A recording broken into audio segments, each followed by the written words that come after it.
Guys, this is a review of the Coffee Rocket. I am a coffee drinker. I have to have at least 2 cups of coffee in the morning. I was going to do this video outside, but with the wind out there blowing, I think there's going to be too much wind noise.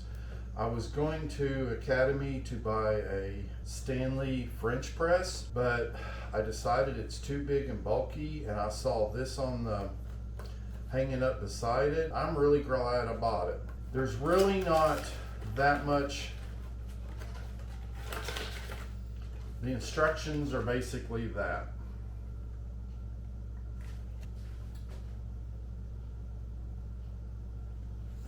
Took a little bit of experimentation to get it right. If I have room when I'm backpack camping, I like this Striker Walmart knockoff of the Jet Boil. It's a little bit big.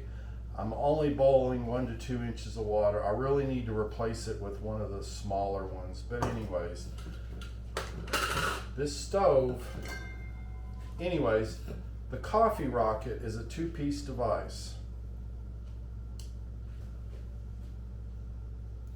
There's a fine metal, it's lined with metal with really tiny holes. This does come apart for cleaning, and I don't know if it'll show up or not, but you'll see these real fine holes. So there's no reason for a coffee paper filter. And this basically pushes in there. It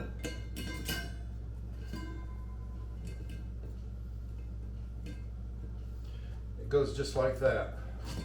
But you can actually pre-fill this, but I found that you want 2 tablespoons. If you do 3, it's too much, and the water doesn't go through it very well.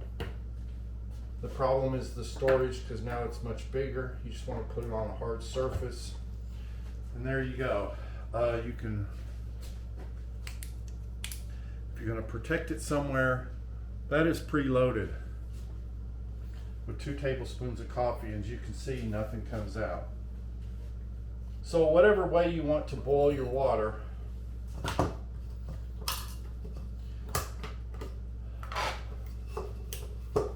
burner to protect it from scratching, and to quiet any rattle down.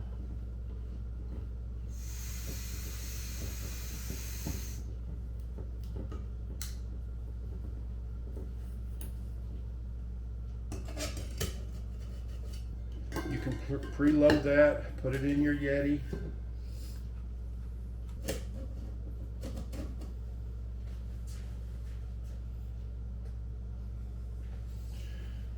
So 2 cups of water, fill my cup to that amount.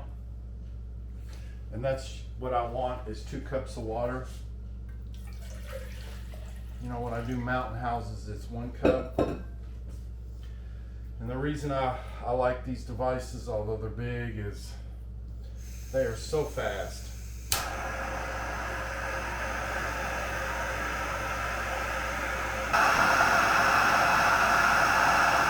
The first thing I learned is you do not want your water boiling, because then it's too hot to drink. So you just want to heat it till you see bubbles start appearing in the bottom. And it only takes about 90 seconds on one of these. See, we got our first bubble. Doesn't take long. Right there. Don't want to roll a roaring boil, or that's too hot. Coffee needs to be done at 195 degrees. Okay?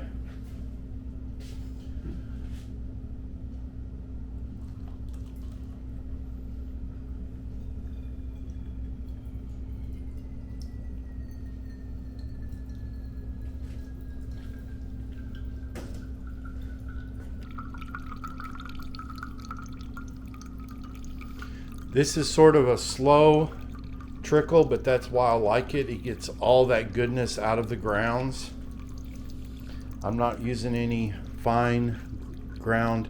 The one thing the instructions does say is do not get water down there. This is the vent right there to let, as the water goes over the coffee,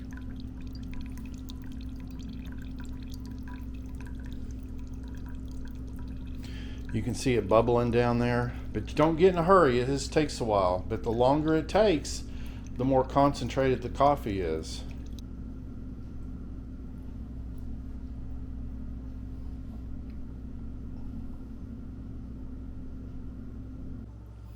Okay, here we go. It took 4 minutes and 30 seconds basically. Still a few little residuals. So it's not a fast coffee making way. It's not as fast as instant coffee. It takes just as long to make coffee in a coffee maker. Okay guys, there you go. I found that 2 cups is the perfect strength.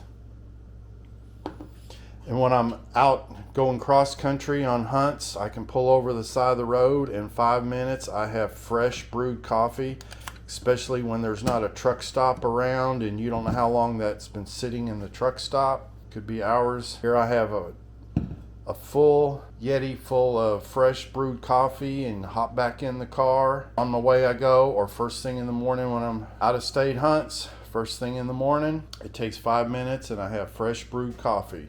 Cleanup is real easy. You just fold in the legs, pop the top off, but you do need to have some way of rinsing it all off. You need to make sure you get that screen clean, and this you're just going to go dump, and you just rinse it out. If you come on the back side on the screens,